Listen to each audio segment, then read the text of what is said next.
What's up, everyone? Welcome to the Tell Me More podcast presented by Major League Success. I have Remington Lyman with us. He's with the Lyman Group at Reafco.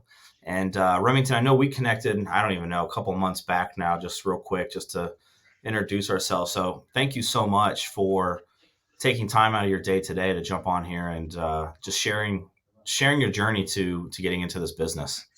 Yeah, no problem. Thanks for having me, John. So Remington, we always like to start from the very, very, very beginning. As I talk to people, I always find that there's usually something from either earlier on in life or initial career that has a huge or a lasting impact on the real estate business.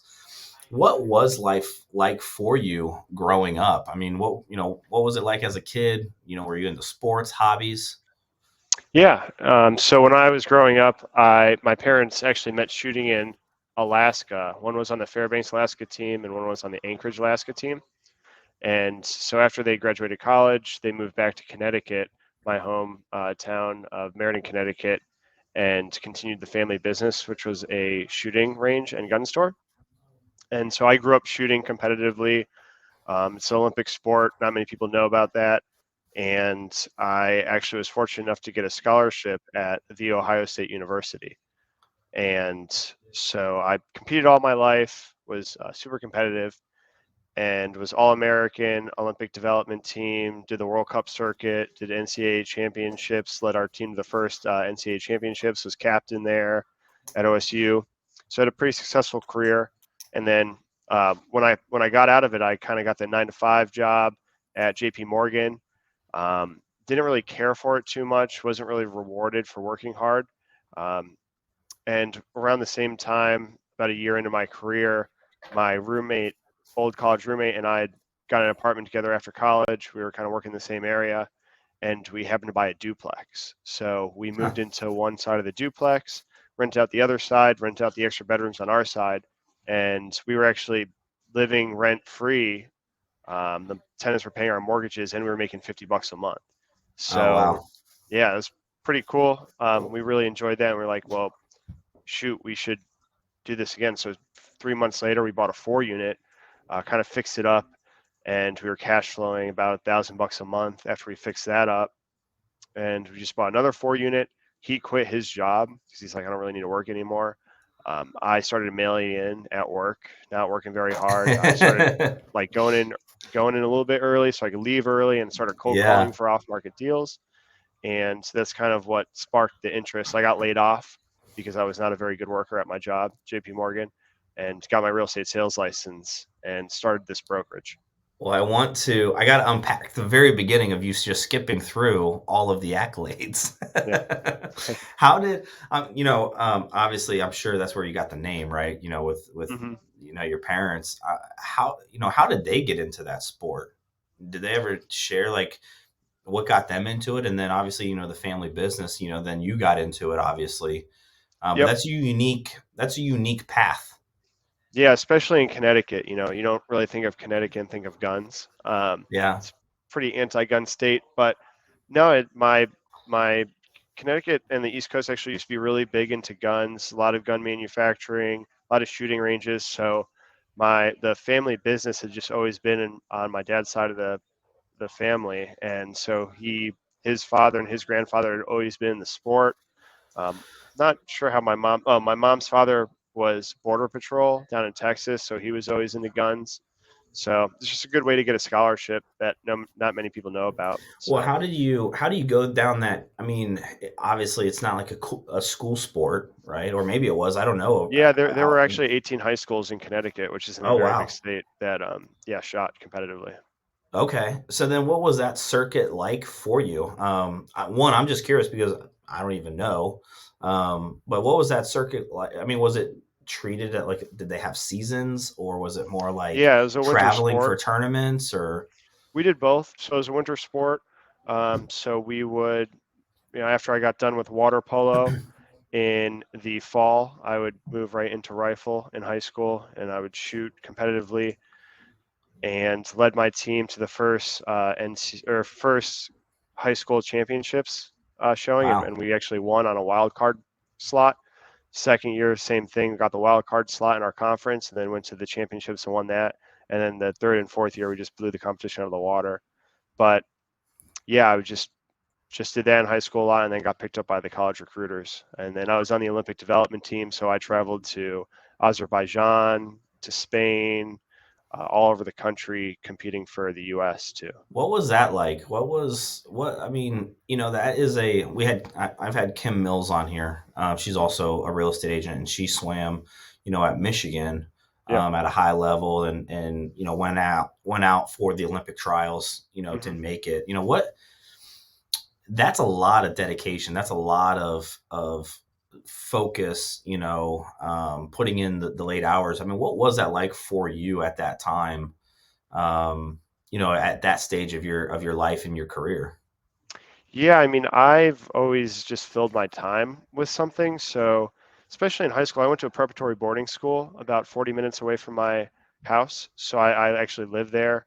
So it was just all very regimented. I mean, you wake up at 7:30, you shower. If you're an early riser, you get to the dining hall and you get breakfast, but you just go to school from 8 to 3, formal sit down lunch, and then 3:30 your sport starts. So I did water polo, rifle, and lacrosse. So I always Hmm. always played a sport every trimester, and you get done with your sport, you shower, you go to dining hall, you eat, you maybe have about like an hour or two to like hang out with friends, and then you have study hall. So 2 hours of study hall, formalized, you got to be in your room studying, and then you got maybe a half hour after that to shower, you get ready for bed, wind down, and then go to sleep and start it over. So it's just all very regimented, very, and I just learned how to use my time. So when I went to college, most of my buddies, were drinking and partying, which, not to say I didn't do that as well, but I was just more efficient about how I did it. I wasn't sitting in my room playing video games, or watching TV. I structured so all my classes in college were at 8 a.m. So I was done by at least noon, so I could get to the range Yeah. and train for 4 hours every day, and then I could go back and study a little bit and then hang out with my friends. So when I graduated college, I all of a sudden went from having, and then I would travel on the weekends all across Sure. mostly the United States, to Alaska, to West Point, etc.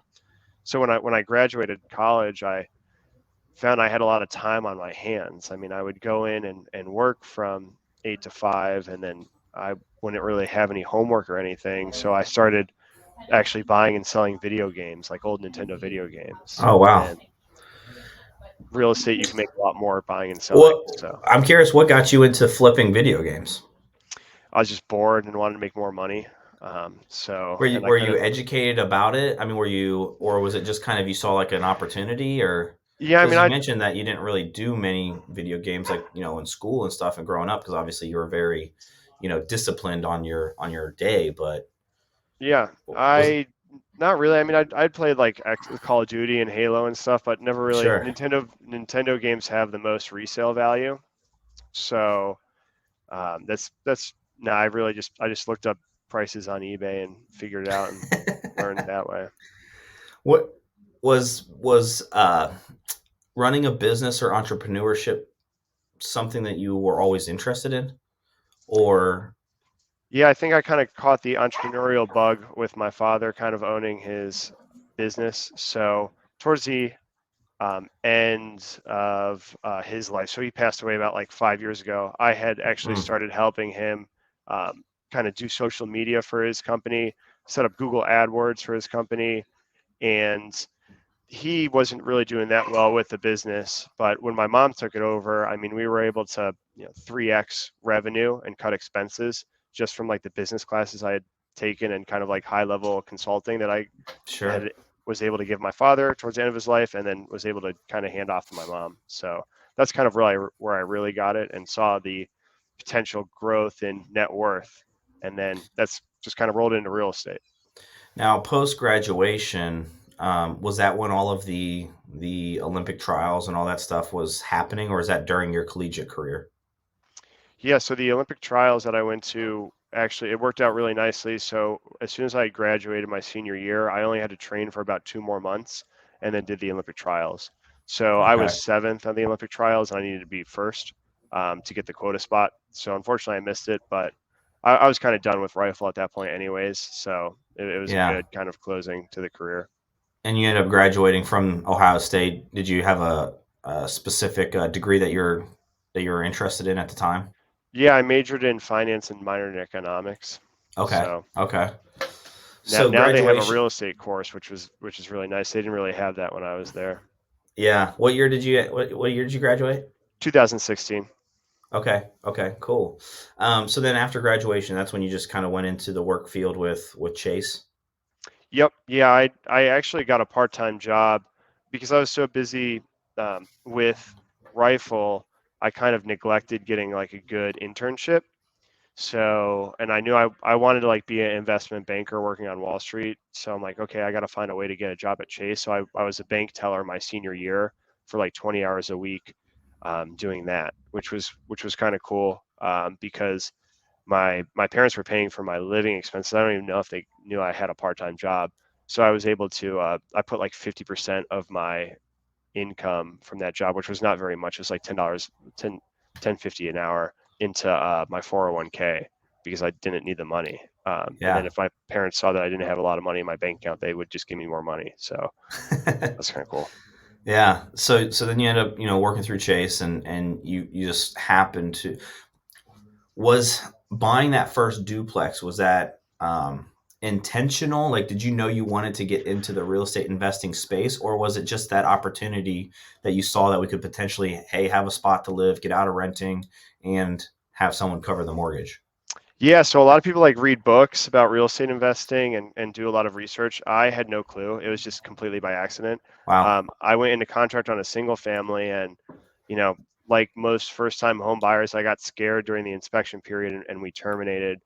And then the next home that my realtor brought us was a duplex, and we're like, okay, yeah, this is kind of cool.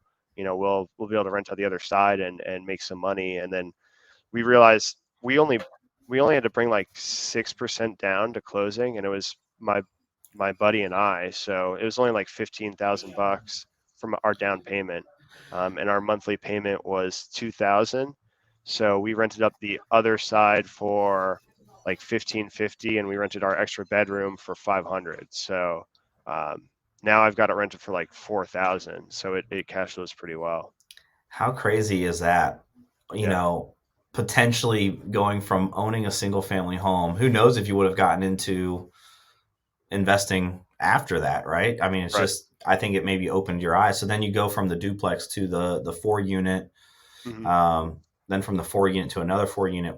At that time, where did you pick up any training or books or anything to really start diving into the real estate investing side? Or Yeah, I started listening to podcasts. So the big one was like Bigger Pockets yeah, podcasts.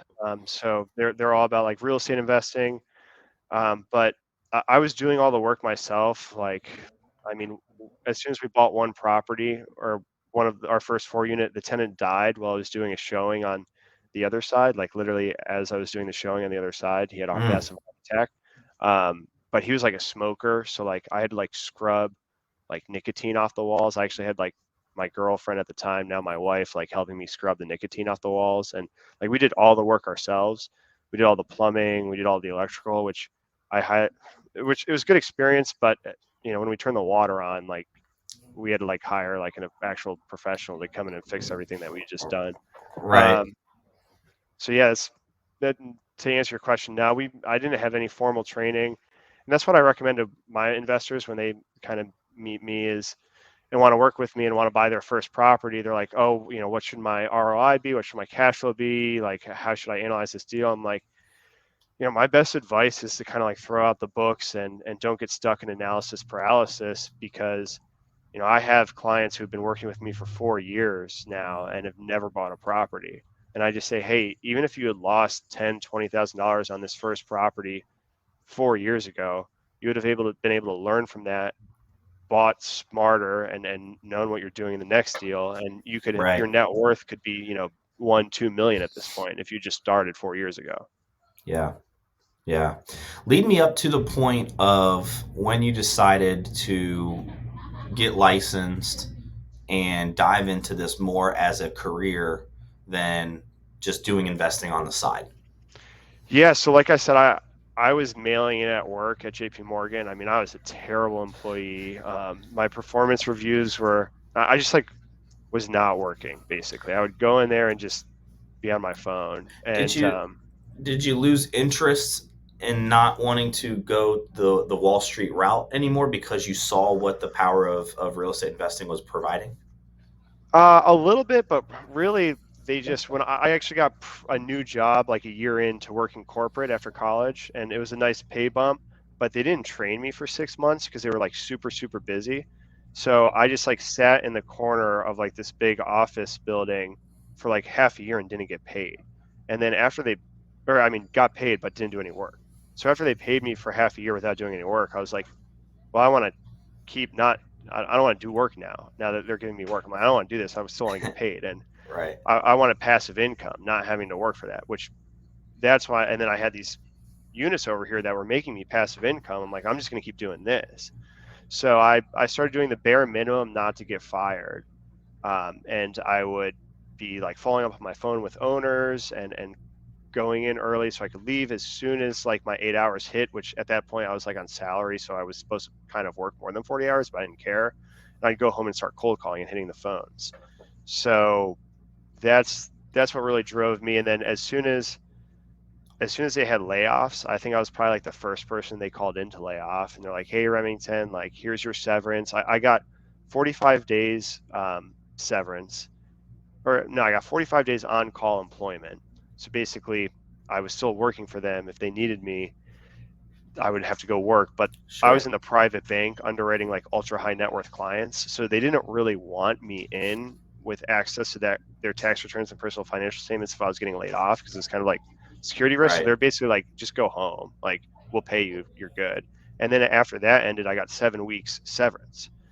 So it's like, okay, I'll go home and I'll apply to like all these bank jobs, but then I'll also like start going to real estate meetups and figuring out what opportunities are out there.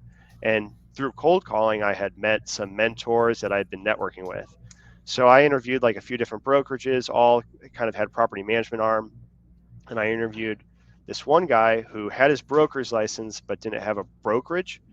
He just got the license to kind of do his own Sure. deals. And he's like, hey, if you want the opportunity, I'll let you use a broker's license. I'll act as your broker, but you can pretty much do whatever you want. Like if you want to start a team, that's great. Do that. If you Yeah. want to just do your own deals, that's fine. You don't really have to pay anything.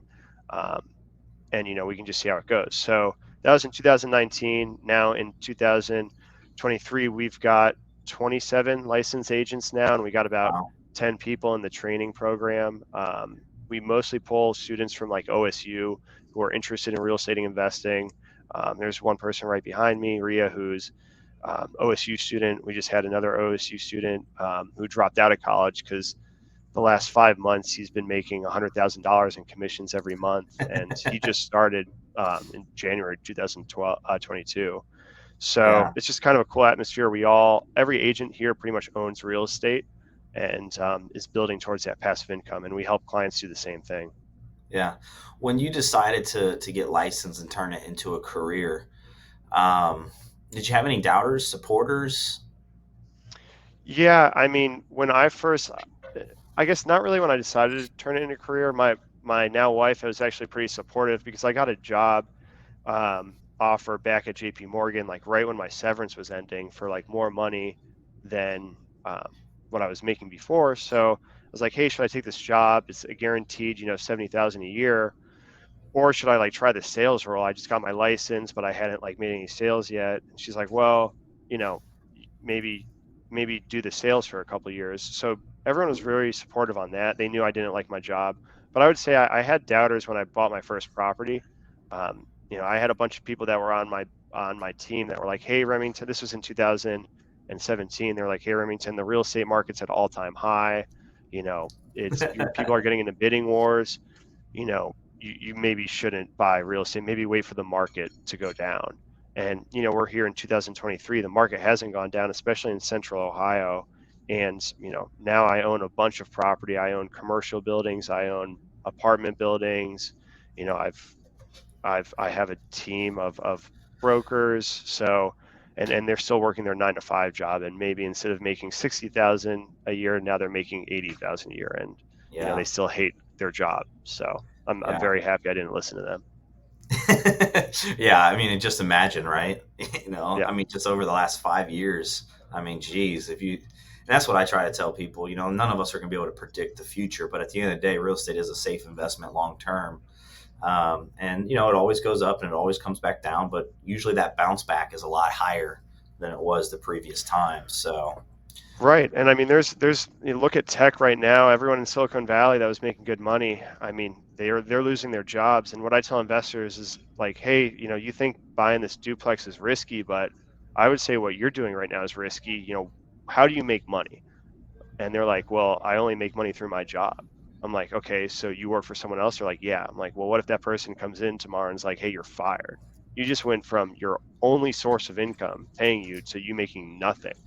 If yeah, you'd bought a duplex or you bought a closely held business or you bought fixed income or you bought investment stocks and you delayed, that fancy dinner or delayed that sports car, that short-term gratification for buying something that would bring you passive income like, real estate investment, you wouldn't be worried about getting laid off like I yeah, was.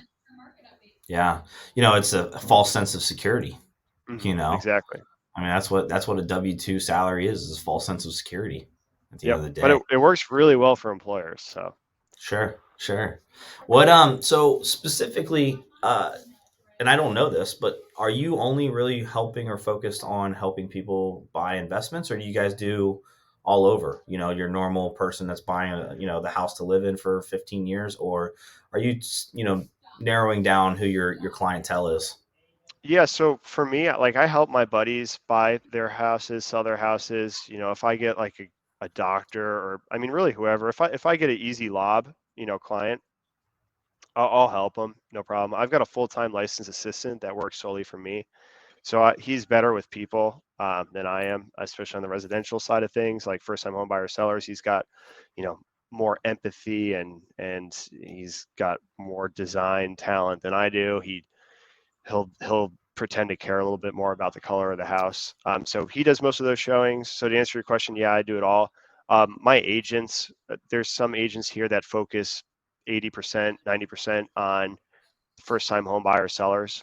So to answer your question, we do it all. But on the investment side of things, I mean, that's where I really focus. I would say that's where a lot of our guys focus because we're just buying them ourselves.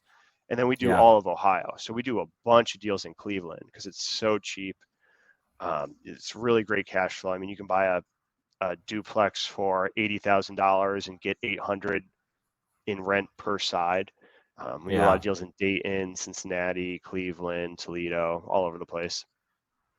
I'm curious. Dive into like the first couple not months, your first couple years of getting into the business, and now obviously you have a large operation. With your own company. It's how did you go about? I know you targeted Ohio State students, and but how did you go about actually building it? Was it just we're gonna put on events and things around the investment space and grow it from there, or was it just more word of mouth? Yeah, it was all word of mouth. It was very organic. I'm 28 at the time. I was 24, and I'd just be talking to my buddies and be like, "Hey, you know, I'm making $40,000 passively off this real estate and off these real estate investments every year, and you're working at A&F for $60,000, and you hate your job." Yeah, And so I got $40,000 a year in passive income from my real estate properties, and like that's just net cash flow, and I'm paying off, 10 mortgages. My renters are paying off the 10 mortgages. So I'm building net worth, more net worth every month. And I've got all this free time to broker deals. So, you know, you close, if you take the average agent that closes six deals a year, I mean, what that's 20, 30,000, boom, I'm already making as much as you're making. And close six deals a year, you maybe have to work like 5 hours a week, if that. I'm over here closing 175 deals a year. I mean, so I'm making decent money and I'm taking all that money and putting into real estate. And you tell these, you tell these young people that want to be entrepreneurs, you know, how to do it. And I'm like, hey, if you ever want to learn, come into my office. I'll give you a list. I'll teach you how to cold call these property owners, and I'll guide you every step of the way because I know eventually if I train you, you're going to be an agent and you're going to find a really good off market deal that you maybe you don't have any money, but you come to me and be like, hey Remington, I'll bring you the deal. You bring the money. I'll do all the sweat equity and we'll partner 50-50 on this. And then boom, they're into real estate investing. So yeah, at first, I mean, it was all organic, and now, I got to 10 agents, and then all those agents would tell their buddies, and so it's just kind of growing like that. In Yeah. recent years, I would ask developers, like, hey, how, big developers, like Brent Crawford, I brought my brokerage. He built Bridge Park and built my favorite, or the building that has my favorite bar, Town Hall. And we'd go in and we'd be like, hey, what's the best way to network? And he'd be like, join a country club. So a few years later or ago, I didn't have that much money, but I was pretty frugal. But I was like, okay, I'll take this and I'll make this investment and join the Columbus Country Club. So I joined there and I started networking with, these high net worth individuals, getting mentored and be like, hey, I'm starting to have this extra money. What do I do with it? They're like, okay, this is what you do. You buy fixed income, then you can get high loan to values against that. And then you can, instead of having that in your bank account, you're getting a 5% return on that, and you're able to get really good lines of credit against that to then go buy real estate. And through that, I joined the Athletic Club of Columbus. So that's really good, great way to network. A lot of high producing agents there, a lot of high producing lenders, attorneys. Um, and I've been able to meet people through that. And then I started, one thing I do is I try to take 10% of my earned income and I donate to various organizations, not for profits. So really good tax Mhm. write-off. And then also you just get influence, you give in these organizations, you get on boards, you get to give back. So I donate some money to Ohio State Center for Real Estate, which has a bunch of these, young kids there that are interested in real estate, obviously, and they're highly motivated because they're at a top tier university, Yeah. and I get to give them scholarships. I get to go in and speak to them about my journey, and then I'm like, hey, if you really are serious about this, come into the office. I got 25 agents that want to teach you how to do it, and so that's just kind of growing pretty rapidly Yeah. now. That's awesome. I hope you guys took notes on all that. I mean, you basically just broke it down for everyone that wants to, network and how to, honestly, like how to build connection, right? Some Hmm. of it is just is knowing the people, right, that can Yeah. help fund deals and do deals and that understand, how the market works no matter what's going on. So, I love that. I love that.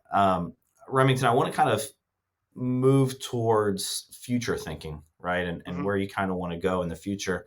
What's something that you're looking to accomplish over the next 12 months? 12 months, I would like to continue to grow my real estate portfolio. I've been looking very seriously into commercial real estate. So I would, now that I've got a really good base with residential properties, it is a lot of work, managing all these tenants. A lot of my properties are in C-class areas, so it's not the greatest areas.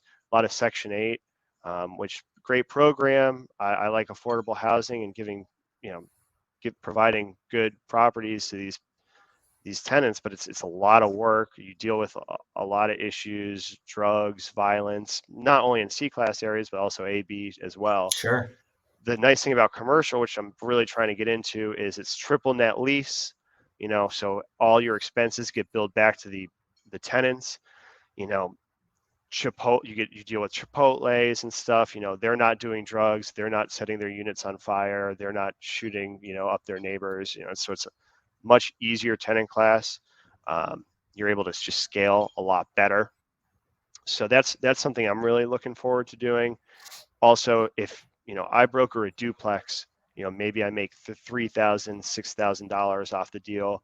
If I broker a commercial building, you could potentially make $200,000, $300,000 in commission off of one deal. Yeah.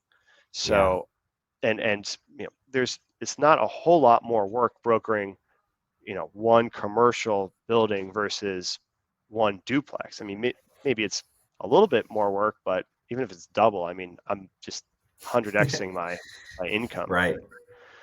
especially leasing up commercial buildings. That's tenant rep. You can make a lot of money off of repping tenants and finding them places. You find Amazon a 10,000 square foot warehouse that you get a 10, 20-year lease on. I mean, that's really good money on the leasing side of things. And then that gives my agents opportunities as well to kind of grow in. I mean, we've really cornered the 1 to 4 unit rental market in central Ohio. So I think joining the country club and the athletic club has allowed me to network with these commercial brokers that own these commercial brokerages like NAI, Colliers, Yeah, CBRE, and learning from them and then being able to break into that market. That's really what I want to focus on over these next 12 months. that's awesome. What's something that you're looking to do in the next 5 years? Retire. Yeah. What do you think? What do you think you need to do? What do you think you need to have in place in order for that to happen? Because how old will you be at that point? 33. I mean, I think continuing to live frugally. I mean, I rent a house in German Village, which for people listening who don't know the area, that's like the nicest place in Columbus, especially in the city. I rent a house right next to Schiller Park for $9.25 a month. So I don't even own the own place that I live in. So it's very frugal. I don't.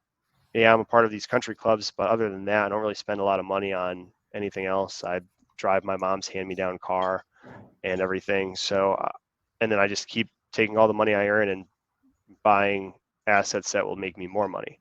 So Yeah. I think I could already retire, but I'm enjoying it too much right now. But maybe in 5 years I'll get bored, start to have family. I'm curious because, in our industry, I think we're notorious for showing all the flashy stuff, right? The shiny objects, living above our means. I think that's just people in general. But has there been something that has really helped you with staying clear on that path for you? Um, I just don't really care about that stuff. So I make really good money, but I don't. I mean, I still try to go to happy hours. My favorite happy hour is $1.50 double wells out or in. Unfortunately, now it's $2 double wells. So inflation there. But yeah, there's some agents here that'll buy $600 coats and $15,000 watches and new cars, which I mean they make good money, so they should do it. But just never really interests me. I married a wife that works at Squire Patton Boggs, so corporate attorney. She does really well, and she's kind of the same thing. Hey, we'll put the money in the joint bank accounts. Once we get enough money, we'll go out and buy a USCD that's going to issue us 5% coupon every year. So, and then Hmm. we'll get loan to value against that.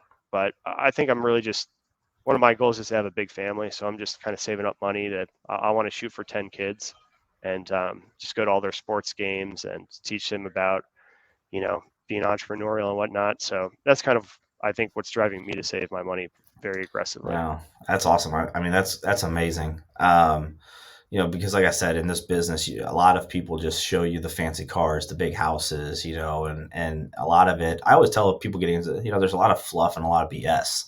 Yeah. That you're going to see, that you're going to hear. You're dealing with salespeople, so of course they're going to oversell. And Hmm. it's just great that you got that clarity because I think a lot of people struggle with that. What's the why? For doing this business and just staying on that path. Remington, what's a legacy goal for you? What's something that you're looking to accomplish when you're no longer here? And it's probably hard for you because you're a little Um, you're younger. So yeah, no, I don't really care because when I'm dead, I'm dead. I don't really care about legacy or anything. I mean, I don't, not sentimental about that. My wife says I struggle with empathy, but yeah, I guess my kids, having some kids. I think having a cool brokerage where I really appreciate when I'm able to take a student that was maybe going to work at JP Morgan or anywhere else. I keep harping on JP Morgan. I actually really enjoyed working at JP Morgan. I think they're a great institution, a great bank. I have all my accounts there, so please don't listen to this and then shut down all my accounts. Um, but I think it's really cool when I'm able to take a person right out of college and show them how to make six figures right away and buy their first investment property and teach them how to build a team, how to broker a deal, how to negotiate, how to provide affordable housing to tenants. So I really appreciate that, and I think if there's a legacy that I'm looking forward to, it's having a bunch of successful agents having passive income themselves and teaching other people about passive income. you said this a couple times already, and I this is one of the things that I always coach agents on is you said, hey, like, one of the things I struggle with is empathy, right? Or you said before, like, hey, I'm not very well, I'm not the best maybe with that first time home buyer, or that buyer that's, I call them emotional buyers, right? They look at the cosmetic stuff, the paint and the countertops, but you found what you are good at. And I know you mentioned a couple of times, I was like, hey, if you want to learn how to cold call or prospect a list, or that was me, but for buyer leads, I'm that person that's, let's sit behind the computer and just hit some phone numbers. Hmm. But that's why I love having agents on here, because there's not one way to find success in this business. You're doing it your way. You don't have to take care of everyone if you don't want to. And Exactly. I Yep. I love that you said that a couple different times. And I hope that the audience picks up on that. Is, look, if you're more introverted, like real estate, you can still be successful and introverted, or successful in real estate if you are introverted. If maybe that just means that instead of you going to networking events, you're doing more lead gen, internet lead gen, cold calling, to where you don't have to interact on the face to face level in order to have success. So I'm glad that you mentioned that a couple times. Yeah, no problem. Yeah, I mean, I most of my clients I've never met, and I kind of prefer it that way because I get to scale more. I get to broker more deals. I get to find more off market deals for my clients versus if I got to go out and take everyone to dinner and take everyone to lunch and take everyone to drinks, which I love drinking. I don't mind doing that, but I can only do that with one or two clients a night. It's going to take away from me being able to sit on my computer and cold call and teach other people how to cold call to find those deals. Yeah, that's awesome. I want to be respectful of your time. And I appreciate you again for jumping on here with us. But we always end with one question, and that's if you could give our audience one piece of advice that maybe you wish you had when you started out, or just one that you talked to, all of your agents about. What would that be? Yeah, my one piece of advice would be to buy a duplex and house hack. I think if you want to generate wealth over a long period of time and your family situation allows you to do it, you can get a FHA loan, or there's even better loans out there, but FHA loan's a class example. You get an FHA loan, you only need 3.5% down, and then you just have your realtor negotiate 3% seller paid buyer credits. So basically, you get into the house for free, 0% of your own money down, and you rent out the other side. You live in one side, maybe you rent out your extra bedrooms, and you live rent free. So that completely blocks out or takes away your living expenses with your housing expenses, and it's paying down a mortgage that over time, every year, you're adding more and more net worth. And then also, hopefully, your property appreciates, so you're getting more net worth that way, and then you get to save up that money, and then you can do whatever you want with it. Maybe you go and buy a car, or ideally you buy another duplex and do the same thing. So I think, especially for the younger viewers who maybe don't have a wife and kids, because once you have a wife, like we live in a house now, it's going to be very difficult for me to convince Ellen to go back to a duplex. So definitely do, that'd be my one piece of advice, is to buy a duplex and do the house hack, is what they call it. Yeah.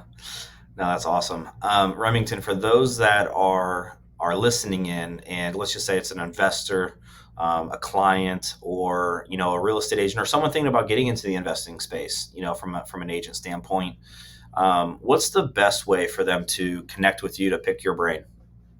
Yeah, you can call me at 614-541-8475, or you can email me at my first name, Remington, at Reafco, my company. So that's REAF as in Frank, CO.com. Or you can also find me on Instagram, which is realtor underscore Remington. Awesome, awesome. Make sure you guys hit him up. Wealth of knowledge, when it's in the real estate space, investing, and throughout Ohio, and definitely will be a great resource for you all if you're looking to get into that side of the business. But Remington, thank you so much today for joining me and sharing your journey and sharing your story of how you got into this business, and how you're growing your business. Yeah, thanks so much for the opportunity, John. All right, I'll talk to you here soon. All right, bye. All right, see ya.